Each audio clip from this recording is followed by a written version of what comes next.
Hello, I am your host, Kathy Chester, and welcome to the Move It or Lose It podcast, a podcast about all things that move the mind, body, and soul.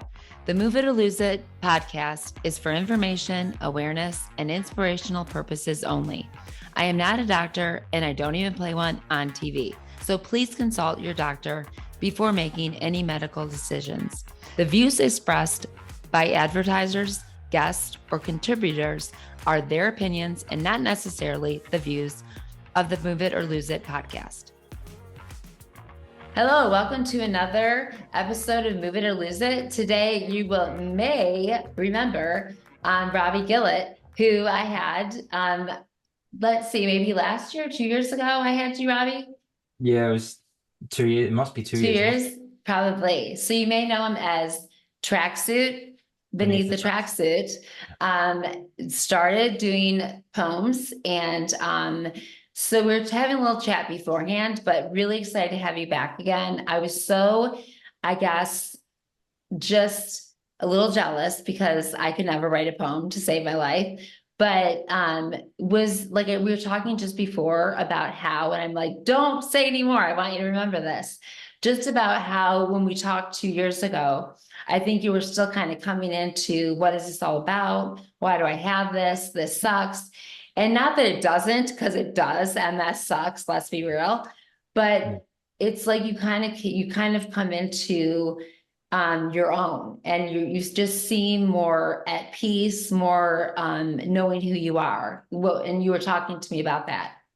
Do you remember? I think when I was first diagnosed, it was really difficult. And when I first started writing, it was really difficult because all of the symptoms, like all of the bigger symptoms and the progression was all really fresh. And I think as the last 2, 3 years as I've been writing, I feel like it's become a stage of acceptance for me as well. It's sort of, I accept that I have the disease, but I don't accept what it does to me because Yes. cool, it's not cool. But I think I've become at a state as where I am is where I am. And I'm living as best as I can, as best as I can. Does that make sense? Yeah. Absolutely. I think there is this like dance you got to do with it. I remember when I was first diagnosed, going to the track and trying to run it out and thinking like, I'm going to beat it out. This is unacceptable.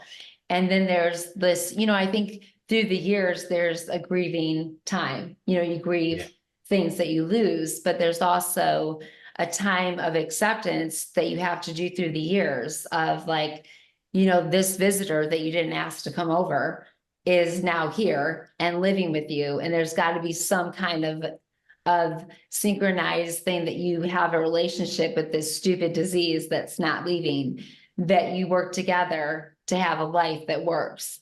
And do we want it? No. Do we want it to go away? Absolutely. But there's a way I think of acceptance and still battling it and still not giving into it, but also understanding that life isn't the same. But if we want to enjoy it, there's things that we have to do in order to enjoy our life, if that makes sense. So, and I think that you've done that while you've been writing, and I do think that there is a way that kind of comforts us as we're doing what we're made to do. And obviously, as I asked you, and we'll talk about it, poetry wasn't something I think you saw yourself doing early on in your years. I never thought I'd be doing the stuff I'm doing. I always loved movement. I was always athletic. I didn't think that I'd be running an MS gym. I didn't think I'd be doing that stuff, but would I give it up now? Absolutely not. And it's just, you don't know where life's going to take you. And there seems to be an acceptance with you. And I think it's really beautiful. And it's allowed you to accept, but not only that, but able to give hope to so many others. And I hope that you see that. Yeah, sometimes it's hard to see that. It's hard to see that because I get lost in my own mental health. So it is, I love it that it helps other people. I love it. I think it's amazing. It's so nice for them to not feel alone. And it's nice for me to not feel alone too, which became so beneficial from sharing. Because it can be, as we know, a very lonely depressing disease, right? Yeah. Yeah, Yeah. and that's it. And the depression sometimes it really does beat me, but that's when I write, Hmm. and then that Yeah. helps. Writing helps. Yeah. Comes like a Well, nice little. talk to us. Let's go back in time. Talk to us about diagnosis time for you. When was that, and what did life look like before 2000, and diagnosis? 2015, I was diagnosed. So it's coming on 10 years nearly next year. Wow. I was a kitchen fitter. 2014 was my first significant symptom, you could say. I had Okay. like stroke-like symptoms at work. I was building a kitchen cupboard and I got stuck there, Oh, leant over it. wow. I had a drill in my hand and I was just leant over this unit and I couldn't move. And I was stuck that way for 20 minutes. And then it was little fingers. Wow. I got little feelings in my fingers back and then arms, legs, and then I was fine. It was like nothing could happen. Nothing Were could you happen. like, what on earth? Did you have At any first, I thought I was idea? going to die. I thought I was going to die at first because I didn't know what was going on. So I thought I'm going to literally die in here.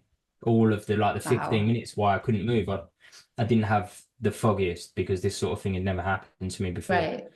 And then that's where the diagnosis became long, and it took I think 10 months, I think, to go from then to getting a diagnosis. I think three Okay. MRI scans, a lumbar Mhm. puncture. Which is Um, the best. Who oh, doesn't want that? yeah, I had two. I've had two. Mm. They're See, amazing. I did because I had spinal meningitis when I was a kid. And so they did it then. And I never thought I'd ever have to have that again. But No, yeah, they're so brilliant. then you found out you had this disease. Did you know anyone in your family, anyone who had it? My next door neighbor's daughter had it. We were the Oh, same age and went to school together. And then I had another friend who also had it that I went to school with too. So we okay. knew each other, but not knew each other well as we'd grown up. But yeah, so I knew people that had it. But it automatically still scares you because you don't know what's to Right. come. And then Absolutely. the more you investigate, it's scary when you're investigating.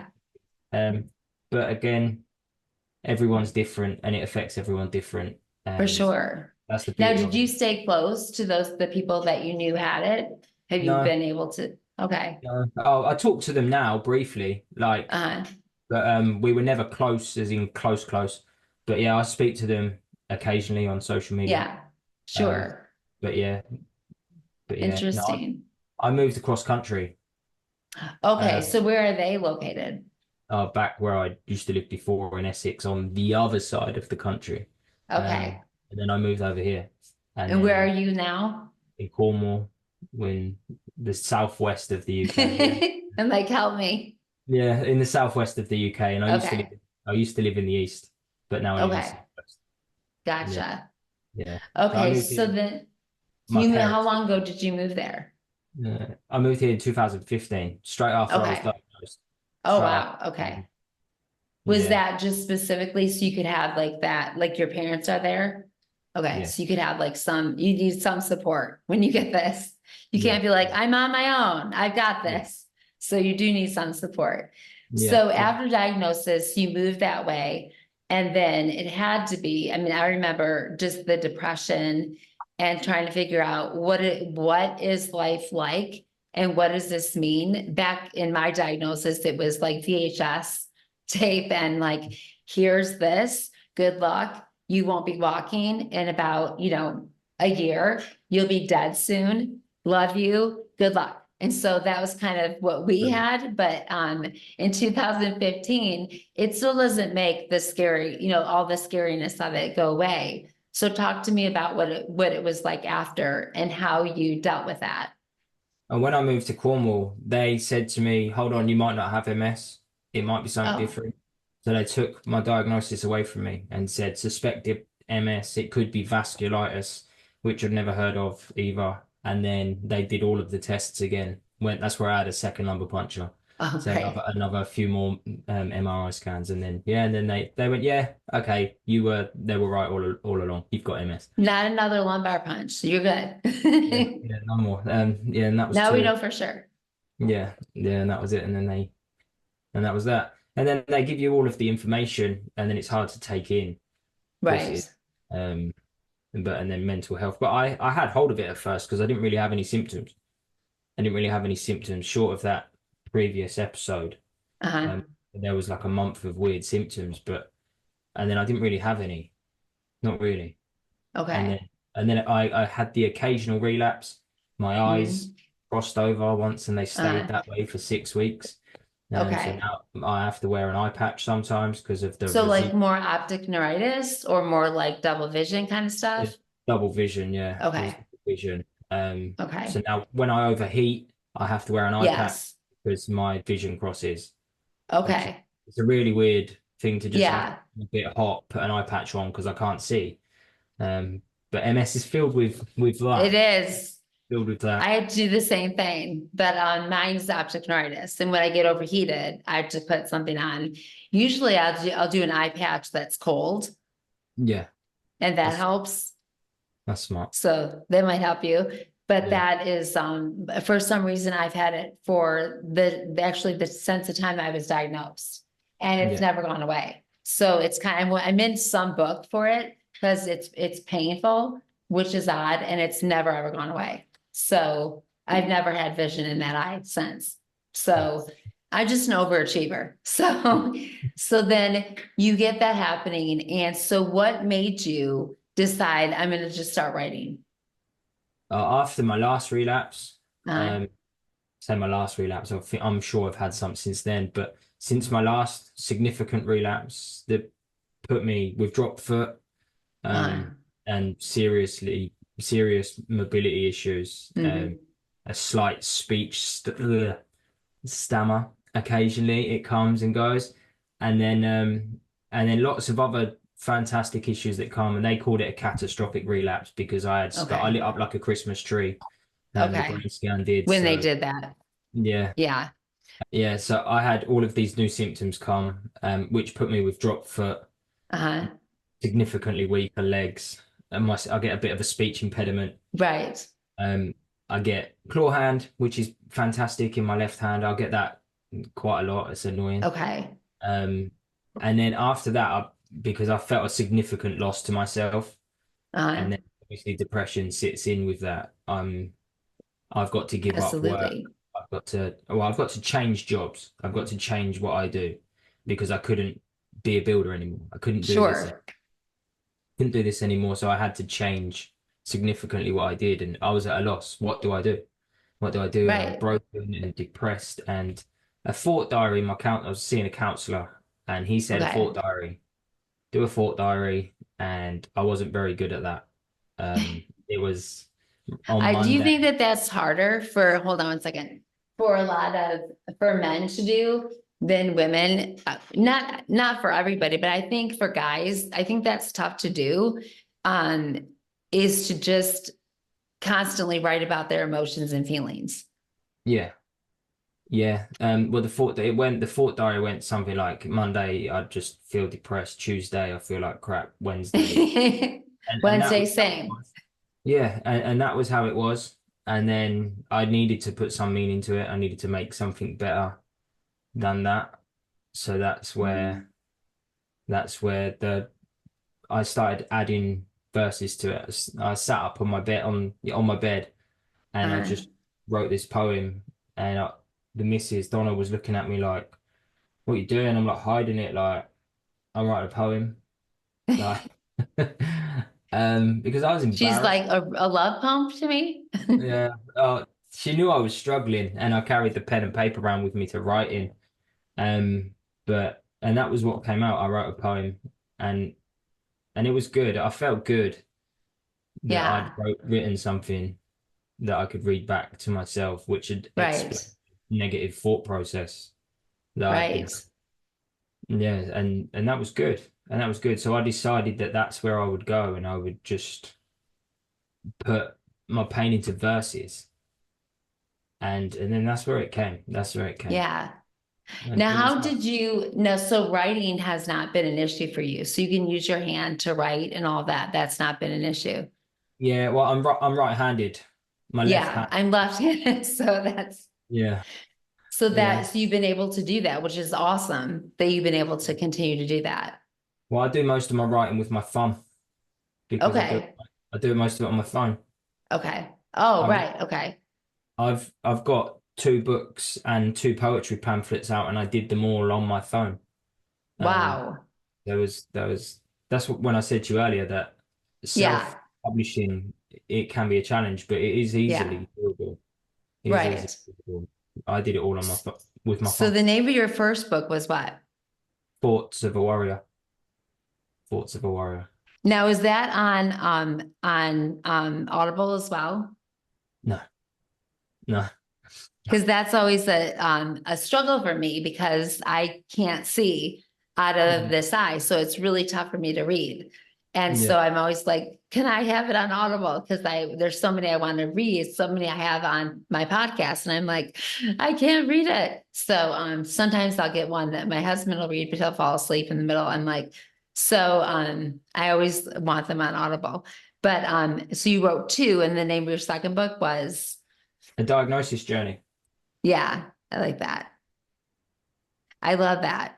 So I'll have to like figure out, I'll just have to get it and have someone just keep reading it. I'll just have to give it, say, read it to me, read it to me. Um, so that's awesome. So that had to feel so good to get that done. And like you really accomplished a lot, but now I'm going too far forward. I'm skipping a bunch of stuff with you because No, I'm so excited to do this. So let me go back a little bit before we go too far forward. So, I loved, because I asked you, did you always want to be a poet? No, you did not. no. So, you started posting your poems on Facebook. So Yes, after you started writing, like just on your own, when did you decide like, okay, I actually want to put this on something. I want to put it on Facebook. I didn't. It Okay. was my idea. Whose idea?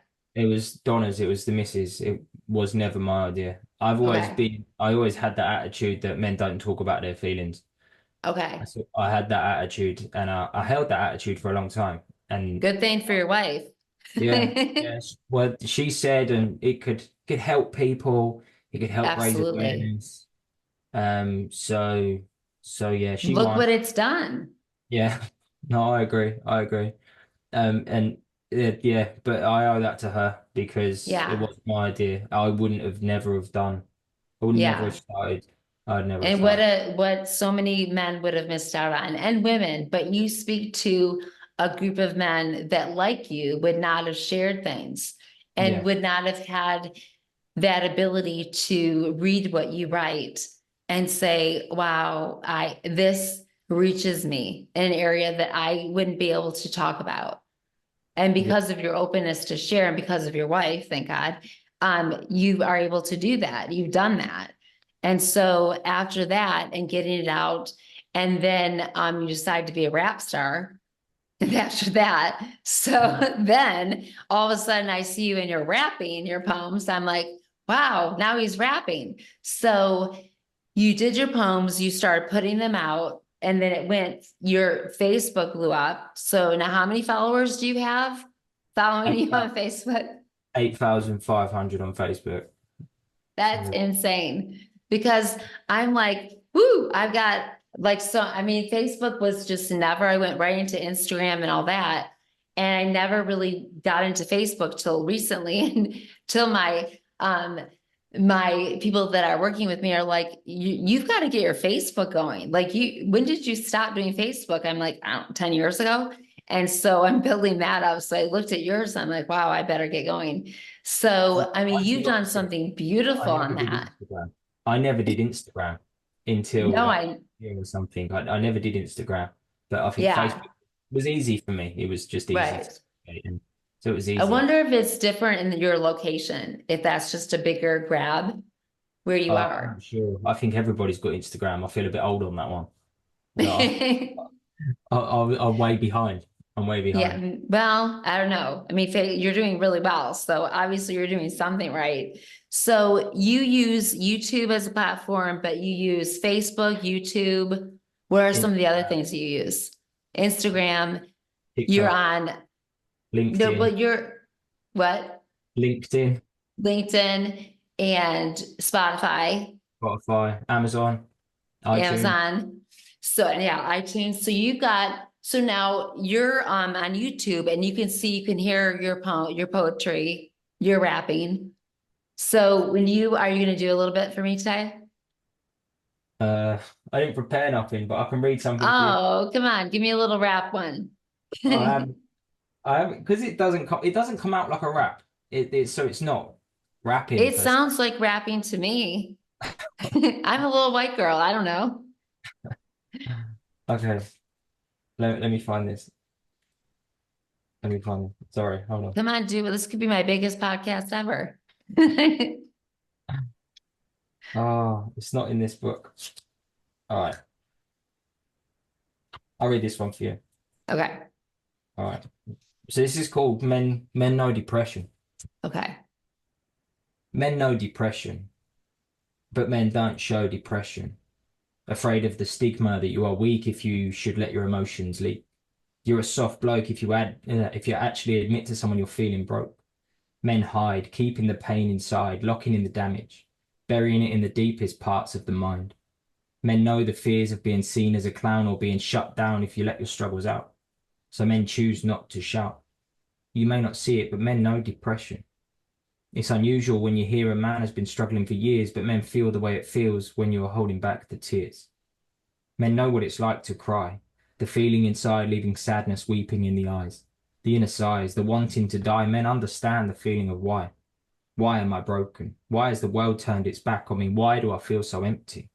You may not see it, but men know depression. Men know the giving up. Men know of the having enough.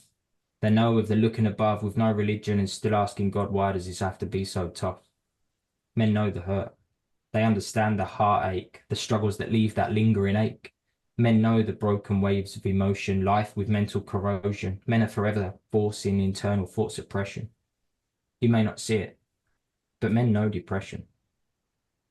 Thank you. Robbie, thank you so much. That was beautiful. You're making me cry. That was beautiful. And that's something that I couldn't write because I'm not a man. And I just think it's so important for men to hear things like that because I agree. they don't let that go. They don't let that out. I saw a man with a t-shirt on and it said, boys get sad too. And it had Yeah, boys I get saw that on sad your too on the website. back.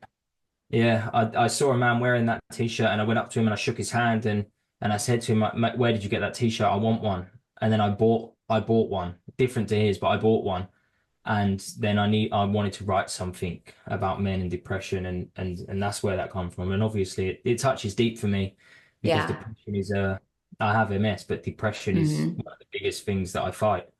Yeah. They're brother and And you're a sister. big proponent for mental illness too. Talk to me about that. I'm a big what, sorry? Proponent, you really help out with mental illness. Talk to me about that. Uh well, I'm here to talk. I'm here to talk, and I believe that sharing, because a lot of my work is really difficult to hear, or it can be difficult Yeah. to hear or read, because a lot of it is based around mental health, because Yeah. the disability lives hand in hand with depression. Yeah. So, and then but I promote to talk. I think it's great when people Yeah. talk. I attend Absolutely. I attend support groups and things like this, and it's nice to hear other men feeling the same way. It's nice to not feel like an alien Absolutely. when it comes to things like depression and Yeah. disability. I think mental health is such a crucial thing to talk about. And for so many years, it's been hidden and not talked about, not freely, especially with men.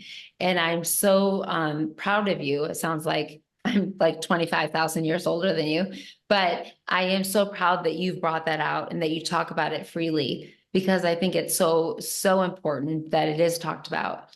And I'm just so grateful that you do. And I'm just like watching you this last couple of years and really wanting you to have to come back on is just been really an honor to watch how you've taken this crappy disease and turned it into something that helps you, of course, but helps so many others. Has been just something really beautiful to see what you've done in this and the artwork that you never wanted to do, but that you've done so well. And Cool. that's just been something that I really appreciate. And I want to talk to you a little bit about, thank you so much for reading that too.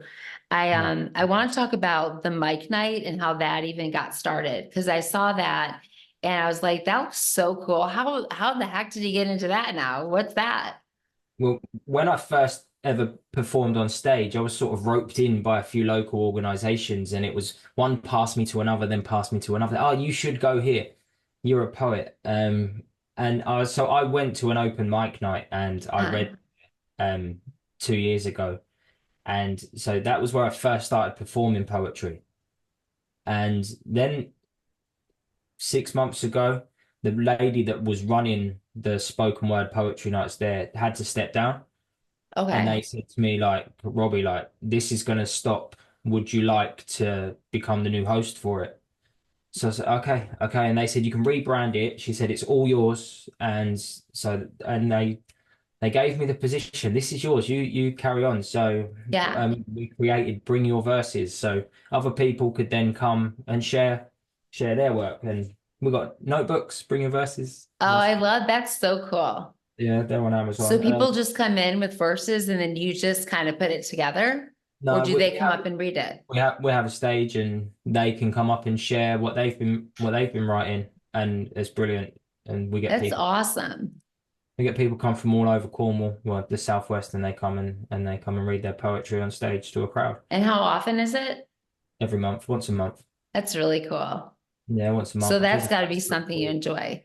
So Yeah. what about, talk to me about the nights, because I have one too, and I'm set up to do something and all of a sudden I'm like, I'm so tired.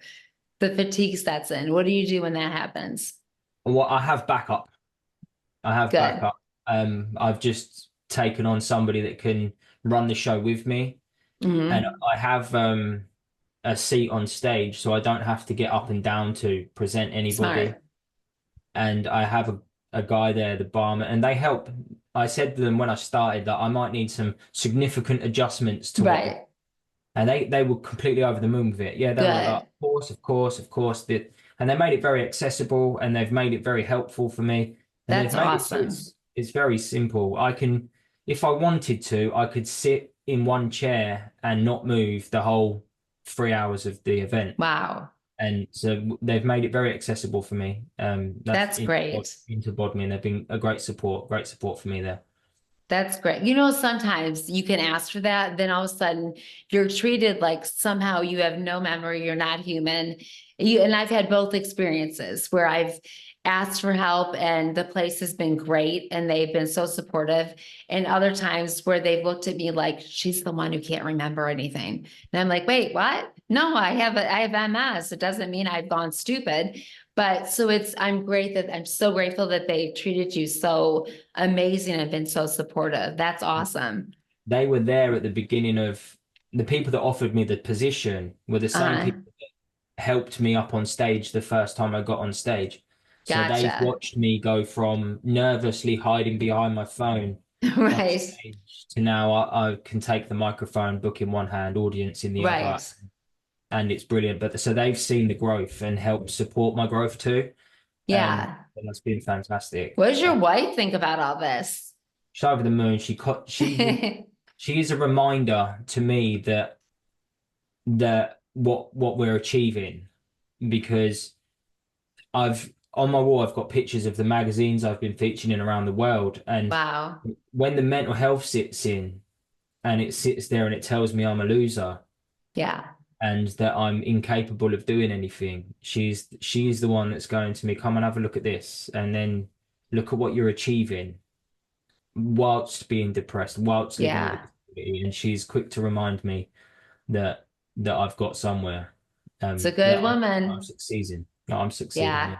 I'm gonna have to have you both on because I like to do like once a year where I love when it's the spouses and the spouse is the caregiver and how different that is when we're married and like my husband is. And it's a very different thing when it's rather than a friend or a parent, when it's your spouse and you're married and you're trying to be married and you're sick and it's like, okay, I'm not the patient. I still want to be that sexy person to you and be a spouse, not a patient. So Mm. it's a tricky thing. It's different. I like to do that once a year with different guests. And it's just really a neat, it's something different that we share together when it's a spouse than when it's a friend or something different than that. So tell your wife I said thank you very, very much for all she does. Okay, so moving on from there, I wanted to ask you, you've done so much, you've offered so much, you've given so much of you, and what next? Where are you going from here? So I beneath the tracksuit it is it is there, and I will continue to be Robbie from beneath the tracksuit.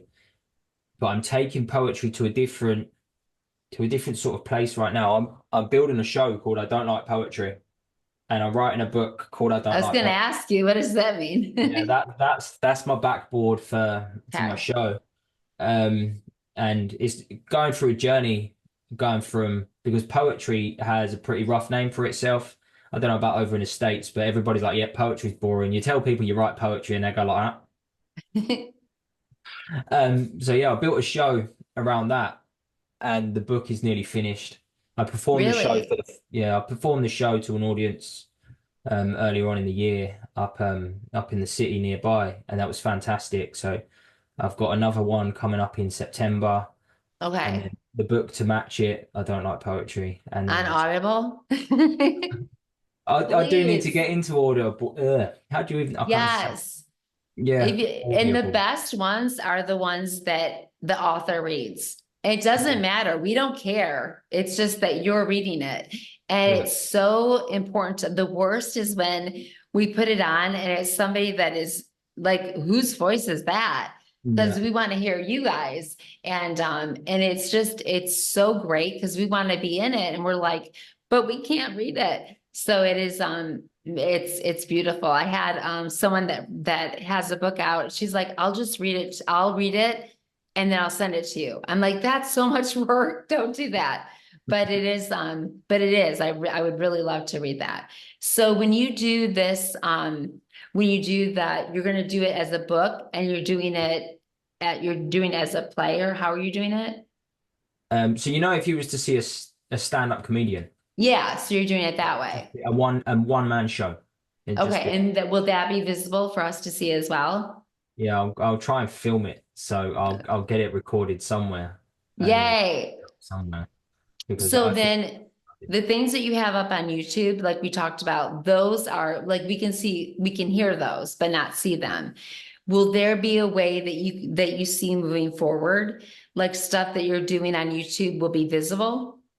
there is videos of me on YouTube, but anything that's on YouTube has already been on Facebook. So if you haven't got Facebook and you've got YouTube, Yeah, then you're not missing out. There is videos of me reading poetry, but I yeah, don't do it too often.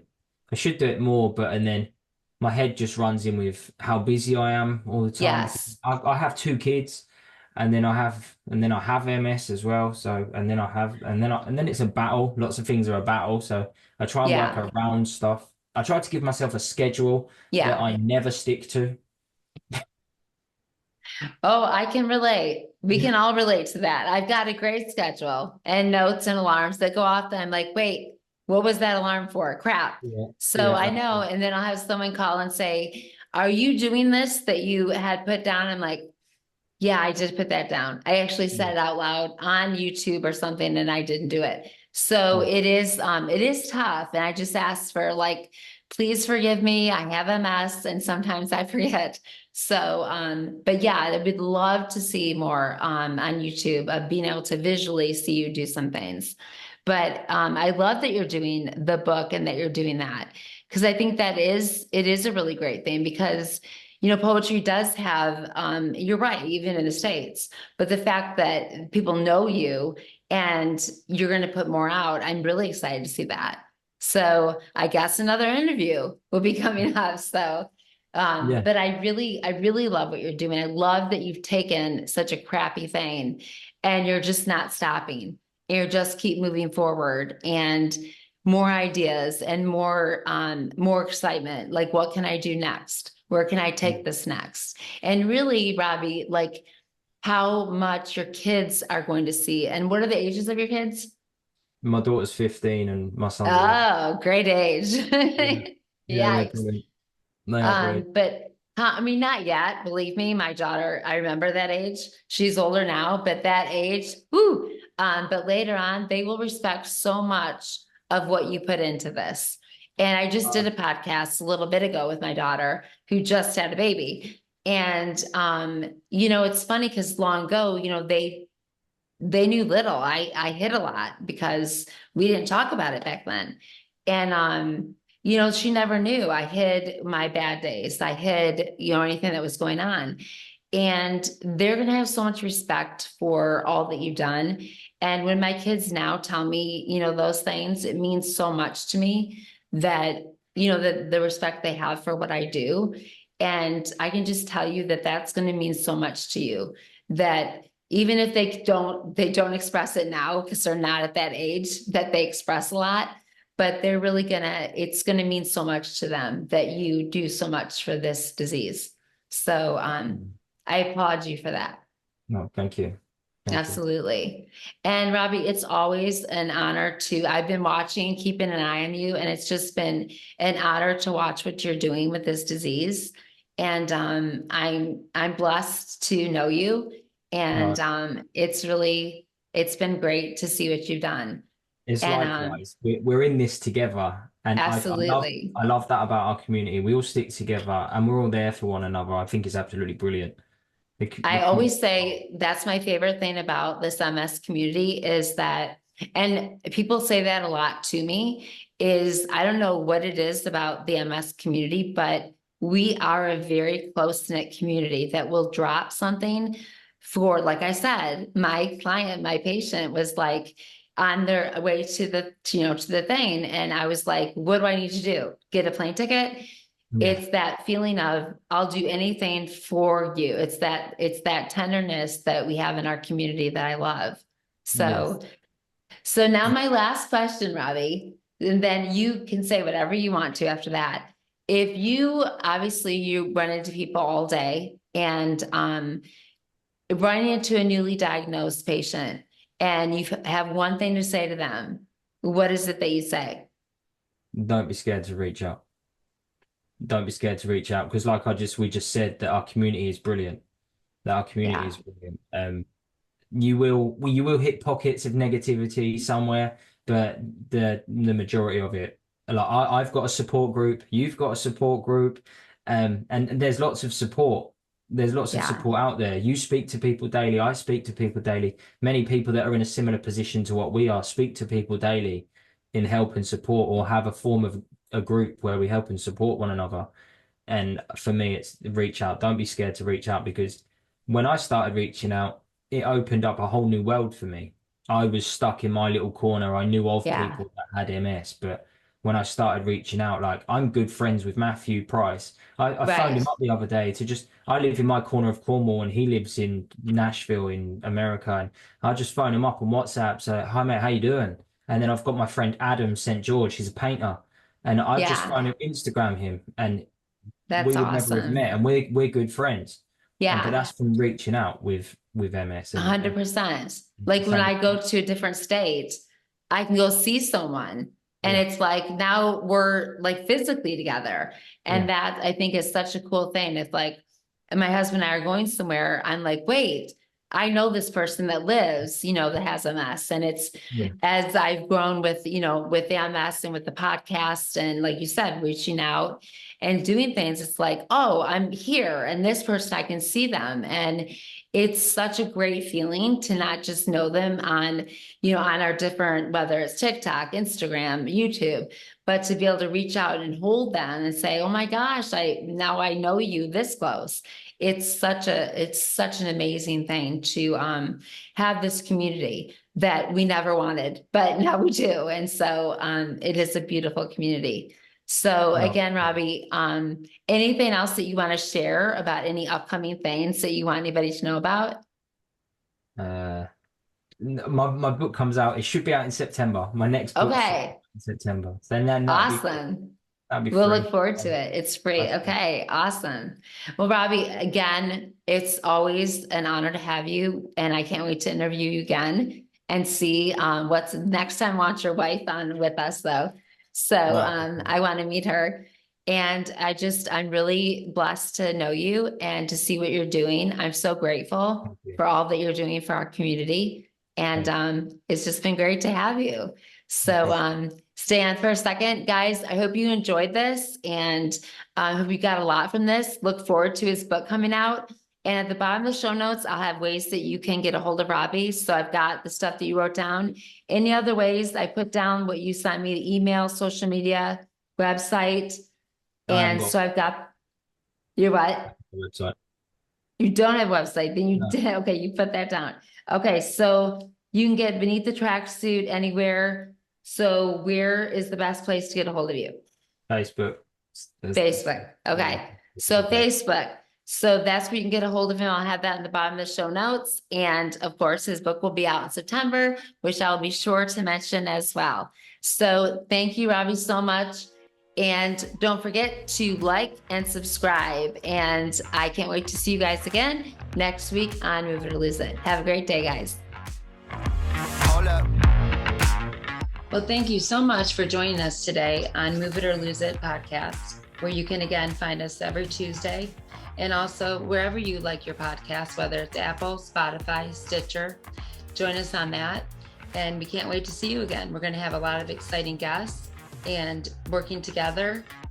And as always, you'll hear us say at the end of every podcast, we are stronger together. So let's do it. Let's become stronger together. Have a great day.